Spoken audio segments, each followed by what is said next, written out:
श्री शिवाय नमस्तुभ्यम। हर हर महादेव। ओम नमः शिवाय। आप सभी को भूम प्रदोष की ढेर सारी शुभकामनाएं, बधाइयाँ। भगवान शिव का आशीर्वाद आप सभी भक्तजनों पर सदैव सर्वदा बना रहे, आपकी सभी कामनाएं पूर्ण करे देवादिदेव महादेव भोले बाबा। प्रत्येक मास की त्रयोदशी तिथि पर प्रदोष का व्रत रखा जाता है। प्रदोष काल के समय भगवान शिव की और पूरे शिव परिवार की पूजा की जाती है और मनवांछित वर मांगा जाता है। इस काल में की गई पूजा, प्रदोष काल में की गई पूजा, भगवान शिव की पूजा करने से अत्यंत जो भी कामना होती है अति शीघ्र पूर्ण होती है। आज मैं आपके लिए लेकर आई हूँ भूम प्रदोष की व्रत कथा। पौराणिक कथा के अनुसार आज की कथा प्रारंभ करने से पहले मैं आप सभी को अनुरोध करती हूँ कि अगर यह वीडियो अच्छा लगे तो वीडियो को लाइक ज़्यादा से ज़्यादा शेयर कीजिएगा। एक समय महान ऋषि गौतम तथा उनकी पत्नी अहिल्या दक्षिण दिशा में स्थित ब्रह्मगिरी पर्वत पर निवास करते थे। इस पवित्र स्थान पर रहते हुए गौतम ऋषि ने 10,000 वर्षों तक दुर्गम तपस्या की थी। उनकी तपस्या के प्रभाव से यह क्षेत्र अत्यंत ही सुंदर और सात्विक बन चुका था, लेकिन काल का चक्कर सदैव एक जैसा नहीं रहता है। एक समय ऐसा है कि लगातार 100 वर्षों तक इस क्षेत्र में आकाश से जल की एक बूंद भी नहीं गिरी। सभी जीव त्राही त्राही करने लगते हैं, वे स्थान छोड़कर जाने लगते हैं। महान गौतम ऋषि ने इन जीवों का दुख देखा नहीं गया। उन्होंने जीवों के कल्याण के लिए 6 मास तक तपस्या की, कठिन तपस्या, जिसे वरुण देव को प्रसन्न करने वर्षा का कुछ उपाय किया जा सके। गौतम ऋषि की तपस्या से प्रसन्न होकर वरुण देव ने उन्हें दर्शन दिए और गौतम ऋषि ने उन्हें प्रणाम करके इस अकाल का निवारण पूछा, उपाय पूछा, वर्षा प्रदान करने की प्रार्थना की। तब वरुण देव ने कहा कि देवताओं के सृष्टि चक्र में कोई हस्तक्षेप नहीं कर सकते, लेकिन फिर भी क्योंकि वे गौतम ऋषि पर प्रसन्न हुए, इसलिए उन्होंने एक जल का कुंड प्रदान किया, जिससे स्थित जल कभी भी समाप्त नहीं हो गई। यह कहकर वरुण देव गौतम ऋषि को एक गड्ढा तैयार करने के लिए कहते हैं। उनकी बात सुनकर गौतम ऋषि ने एक हाथ गड्ढा खोद दिया और वरुण देव ने उस गड्ढे को जल से भरते हुए गौतम ऋषि से कहा, हे महामुनि, मैंने इस गड्ढे को कभी ना समाप्त होने का जल से भर दिया है। अब इस क्षेत्र में कभी भी जल का संकट नहीं आएगा। इस अक्षय गड्ढे को एक तीर्थ ही समझो। जो भी आध्यात्मिक कार्य तथा जो भी कार्य पवित्र कार्य करेगा, संपन्न करेगा, उसका अक्षय रहेगा। ऐसा कहकर वरुण देव अंतर्ध्यान हो जाते हैं। इस परोपकारी कार्य पश्चात गौतम ऋषि की ख्यात अग्नि की तरह चारों ओर फैलने लगती है। इस दुर्लभ अक्षय जल को प्राप्त करने गौतम ऋषि पुनः अपने नियमित कार्यों में लग जाते हैं। उन्होंने आसपास के विस्तार में कुछ धन धान्य, फल फूल इत्यादि लगाए। वे संपूर्ण वन और पर्वत अनेक प्रकार के सुगंधित पुष्प रस से भरे हुए फल धन धान्य से संपन्न हो गए। वहाँ के सुंदर वातावरण की विशेषता सुनकर कई प्रकार के पशु पक्षी वहाँ जाकर रहने लगते हैं। महान तपस्या करने वाले ऋषि दूरस्थ स्थानों से अपने शिष्य, भार्या तथा पुत्रों के साथ वहां निवास करने लगते हैं और पृथ्वी पर स्वर्ग के समान बन जाता है। लेकिन कहते हैं कि बहुत कम मनुष्य ऐसे होते हैं जिनके अंतर्गत कृतज्ञता सदैव निवास करती है। अधिकतर जीवों का स्वभाव यही होता है, वे अपनी इंद्रिय दृष्टि के लिए अपने ऊपर उपकार करने वाले को भी बुरा करने में संकोच नहीं करते हैं। गौतम ऋषि के साथ भी कुछ ऐसा ही होता है। एक दिन अक्षय जल को लेकर वहां रहने वाले कुछ ब्राह्मणों की पत्नियों की मन में माता अहिल्या के बारे में कुछ बुरे विचार आ गए। उन्होंने अपने पतियों को उगते हुए कहा कि गौतम ऋषि का अनिष्ट करने के लिए कुछ उपाय करे। अब माया शक्ति के प्रभाव से ऋषिगण भी अपनी पत्नियों की बातों में आ गए हैं। गौतम ऋषि को हानि पहुंचाने के लिए उन्होंने गणेश जी की वंदना की। जब गणेश जी ने उनकी तपस्या से प्रसन्न होकर उन्हें वर मांगने के लिए कहा तो उन्होंने गणेश जी से प्रार्थना की कि कुछ ऐसी लीला करे जिससे परिणाम स्वरूप सभी ब्राह्मण गौतम ऋषि को स्वयं ही आश्रम से बाहर निकाल दे। गणेश जी ने उन्हें चेतावनी देते हुए और समझाते हुए कहा, हे ऋषियों, यह तुम योग्य नहीं कर रहे हो। जिस गौतम ऋषि ने तुम पर उपकार किया है उनका अहित करने से तुम्हारा हित नहीं हो सकता, कदापि नहीं होगा। अपनी स्त्रियों की शक्ति से मोहित होकर तुम यह कैसा अनर्थ करने जा रहे हो। गौतम ऋषि ने महान तप करके अक्षय जल का प्रबंध किया है, तुम्हारे दुख का नाश किया है। अब तुम अपनी तपस्या से उनका अहित कर रहे हो। कदापि उचित नहीं होगा। इस कार्य के लिए तुम्हें कठोर दंड भोगना पड़ेगा। मेरी बात पर तनिक विचार करो, कुछ और वंदना मांग लो। लेकिन माया ने उन ब्राह्मणों की बुद्धि को इस प्रकार ढक रखा था कि पार्वती नंदन की बात भी नहीं सुनी, और अब गणेश जी के पास कोई विकल्प नहीं था। ब्राह्मणों ने उन्होंने अपनी तपस्या से प्रसन्न किया था, इसलिए वे उन्हें मनोवांछित वर दे देते हैं। इसलिए ब्राह्मण की बात मानते हुए गणपति ने गौतम ऋषि को आश्रम से बहिष्कृत करने के लिए कुटित योजना बनाई। अब एक दिन क्या हुआ कि गौतम ऋषि ने एक खेत में धान और जौ की फसल लगाई थी। गणपति जी ने एक दुर्लभ गाय का वेश धारण किया और वह बहलीनता से ऋषि से खेत में आकर चढ़ने लगती है। उसकी दुर्बल अवस्था को देखकर गौतम ऋषि उस पर दया गई। वह मुट्ठी भर तिनके अपने हाथों में लेकर उस गाय को हाँकने लगते हैं। गौतम ऋषि के हाथ में पड़े हुए तिनके का स्पर्श करते ही माता पृथ्वी पर अचेत होकर गिर पड़ती है। उसके प्राण पखेरु उड़ जाते हैं।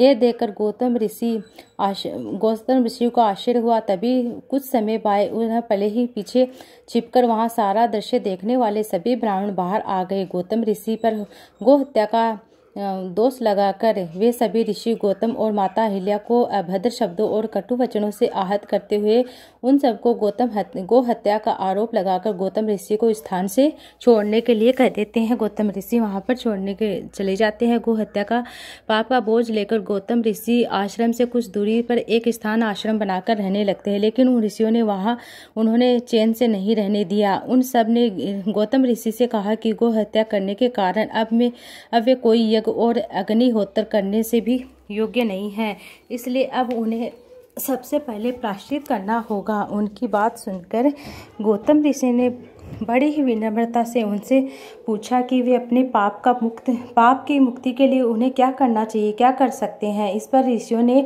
कहा, हे गौतम, सर्वप्रथम तो इस पृथ्वी की 3 बार परिक्रमा करो। उनके पश्चात वापस लौटकर 1 महीने का व्रत करो। इसके पश्चात ब्रह्मगिरी पर्वत की 100 बार परिक्रमा करके तुम्हारी शुद्धि होगी। दूसरा उपाय इस प्रकार है, घोर तपस्या के गंगा जी को यहाँ अवतरित करो, उनके जल में स्नान करो। उसके पश्चात 1 करोड़ पार्थिव शिवलिंग की स्थापना करके महादेव की आराधना करो। इसके पश्चात गंगा जी में स्नान करने और इस पर्वत की 11 बार परिक्रमा करो। 100 घोड़ों के जल से पार्थिव शिवलिंग को स्नान कराने के पश्चात तुम पाप से मुक्त हो सकते हो। ऋषियों की आज्ञा को शिरोधार्य करते हुए गौतम ऋषि ने पार्थिव शिवलिंग बनाकर महादेव की आराधना की प्रारंभ कर दी। उनकी तपस्या से प्रसन्न होकर भगवान शिव ने उन्हें दर्शन दिए। गौतम ऋषि ने उन्हें पाप मुक्त होने के लिए वरदान मांगा। अब भगवान शिव गौतम ऋषि से कहते हैं कि हे मुनि सर्वश्रेष्ठ, आपके दर्शन मात्र से सभी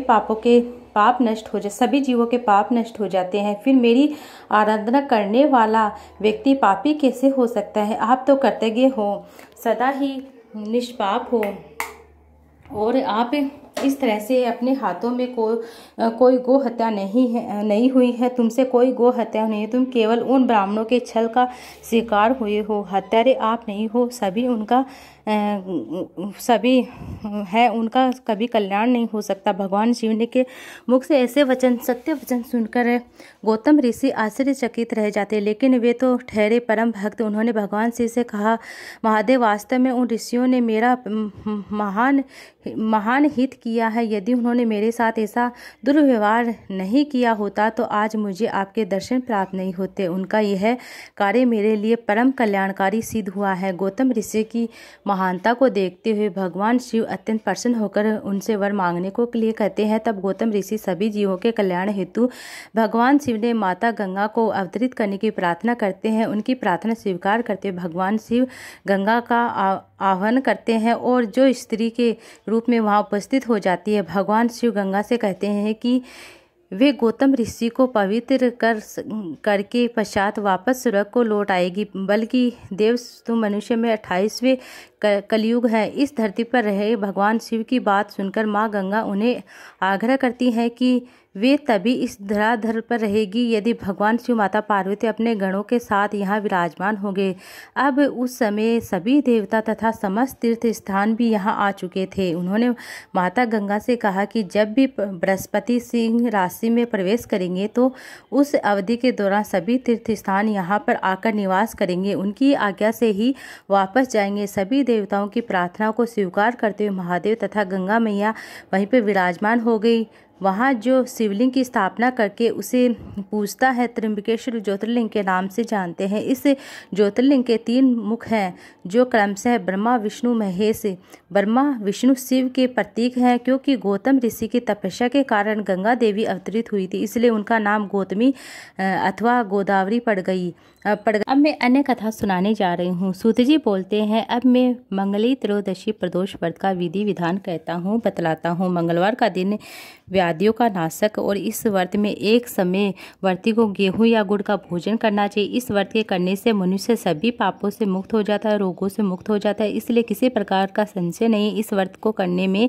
अब मैं आपको उस बुढ़िया की कथा सुनाने जा रही हूँ जिसे व्रत किया था मोक्ष को प्राप्त हुई थी। अत्यंत प्राचीन काल की घटना है। एक नगर में एक बुढ़िया माई रहती थी। उसके मंगलिया नाम का एक पुत्र था।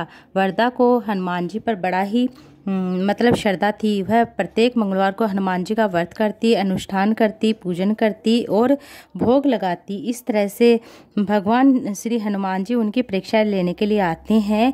उन्हें मंगलिया नाम का एक हनुमान जी का व्रत रखकर यथा विधि विधान से भोग लगाती, उनका मंगलवार का व्रत करती। इस प्रकार से व्रत के देखते हुए उसे काफ़ी दिन बीत गए थे। हनुमान जी ने सोचा कि चलो आज इस वरदा की परीक्षा लेते हैं। वे साधु का वेश बनाकर द्वार पर आते हैं और पुकारते हैं, कोई हनुमान भक्त है क्या? कोई हनुमान भक्त है क्या? हमारी इच्छा पूरी करे। वरदा ने यह पुकार सुनी तो बाहर आई और महाराज आज्ञा दीजिए। साधु वेशधारी हनुमान जी बोले कि बहुत भूखा हूँ, भोजन करूँगा, कुछ थोड़ी सी जमीन लीप दे। वरदा बड़ी दुविधा में पड़ गए। अंत में हाथ जोड़कर प्रार्थना की, हे महाराज, लीपने और मिट्टी खोदने के अतिरिक्त कोई अन्य काम बता दीजिए, मैं तैयार हूँ उसे करने के लिए। साधु ने 3 बार प्रतीक्षा करने के बाद कहा, तू अपने बेटे को बुलाओ, मैं उसे उल्टा करके उसकी पीठ पर आग जलाऊंगा, भोजन बनाऊंगा। वरदा ने सुना तो पैरों तले धरती खिसक जाती, मगर वह वचनबद्ध थी। उसने मंगलिया को पुकारा, साधु महाराज के हवाले कर दिया, मगर साधु ऐसे ही माने नहीं थे। उन्होंने वरदा के हाथों से मंगलिया को उल्टा लिटाया, उसकी पीठ पर आग जलवाई और आग जलाकर दुखी मन से वरदा अपने घर के अंदर जा घुसी। साधु जब भोजन को बुलाकर कहा कि मंगलिया को पुकारो ताकि वह भोजन आकर कर ले। वरदान में आंखों में आंसू आ जाते हैं। अब उसका नाम लेकर मेरे हृदय को और न दुखी कीजिए। साधु महाराज वरदा को भोजन के लिए मंगलिया को पुकारना पड़ा, और पुकारते देर में मंगलिया बाहर से हंसता हुआ अंदर से बाहर आता है। मंगलिया को जीता जागता देखकर वरदा और सुखद आश्चर्य पड़ जाती है। वह साधु महाराज के चरणों में गिर जाती है। साधु महाराज ने उन्हें अपने असली स्वरूप में दर्शन दिए। महाराज को अपने आगमन देखकर वरदा को लगा कि जीवन सफल हो गया। ये थी आज की कथा। उम्मीद आपको अच्छी लगी। वीडियो अच्छी लगी तो वीडियो को लाइक ज़्यादा से ज़्यादा शेयर कीजिएगा।